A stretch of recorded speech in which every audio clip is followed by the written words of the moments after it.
We are very concerned because of the impact that this will have on all students.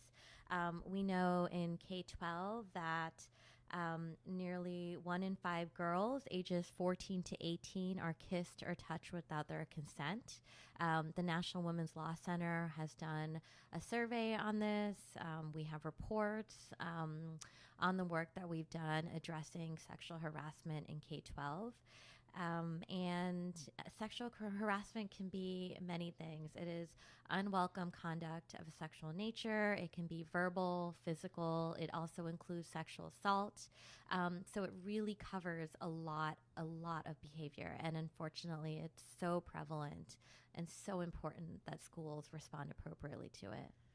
So I know we're going to get to this in a second, which is sexual assault on campus. And I feel like that's finally getting the attention it deserves. But I feel like you really just don't hear about the same, like sexual harassment in K through 12 and anywhere near the same level. You don't hear it talked about. That's true. I mean, a lot of the attention that has been paid to this issue has focused on college campuses. And I mean, even in the media, we're hearing more about college campuses. The stories that we're hearing about, whether it's about a student who's a named harasser or a survivor, a complainant, oftentimes they are college students. And I mean, it's also, of course, very important to focus on that because we know 1 in 5 undergraduate women will be sexually assaulted, and the number is much higher for sexual harassment. But it is so important to focus on K-12, and especially because we focus on K-12 at the Law Center.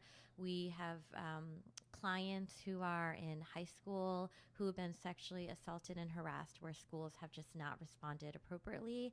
And students in K-12 are also pushed out of school because of sexual harassment. And so it is important that we talk about that, and I'm glad you've asked me specifically about K-12. Okay, so turning to sexual assault on campus, you started to get into that a little bit. Do you want to talk about it a little more? Sure. So I did say that about 1 in 5 undergraduate women will be sexually assaulted while in college. And there are many reports and studies that have supported that figure. We know for men, it's about 1 in 18 men, and more than 1 in 4 transgender and non-binary students are sexually assaulted in college. And so while it's so prevalent, sexual assault is so underreported. Yeah. On campuses and schools, it's vastly underreported. It's about 88% of sexual assaults on campuses are not reported.